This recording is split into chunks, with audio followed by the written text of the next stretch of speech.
First Nations and Fishing by Anthony, Quisha, Sophie, Brianna, and Dawn.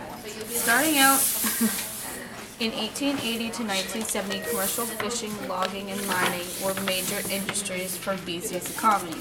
First Nation fishers and canners supplied the bulk for the early workforce. Though the system broke down in the south of the province under the onslaught of Euro-Americans, but despite that, it continued demand made of labor recruitment on the coast until 1950s. That's when global markets as well as improved technology and more government regulations shifted, so the First Nations people were in high demand for the workforce. In the trade union, also known as labor unions, First Nations allied with non-First Nations for workers' rights in the fishing industries. This relationship was very important for the final outcome of the Fraser River strike in the 1900s. This strike had an important impact for two reasons. It forced the canners owners to share their profits. Second reason, that the labor force from a diverse background could work together towards a common goal. After the strike, the canning industries was forced with the union movement that went beyond gender, race, and religion to act collectively in the interests of workers.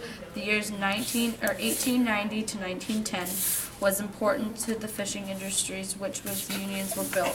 First Nations and non-First Nations worked hard to build these labor unions. First Nations people found conflict with non-First Nation workers using the trade unions. Never developed a united policy to acknowledge First Nations Aboriginals' rights and titles.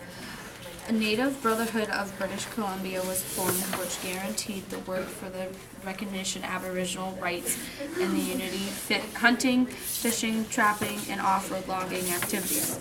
Down the road, the female section led the struggle for better working conditions and wages for women working in the canneries. It was very difficult for Aboriginal people to get personal vote to use due to the Indian Act because they couldn't get a loan to buy one, unlike Euro-Canadians who could purchase a boat with the loan money pretty much whenever they wanted to. Since the Indian Act, First Nations couldn't get loan money for boats, they had to stay with the company.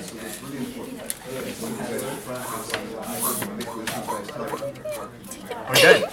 We're dead. We're dead.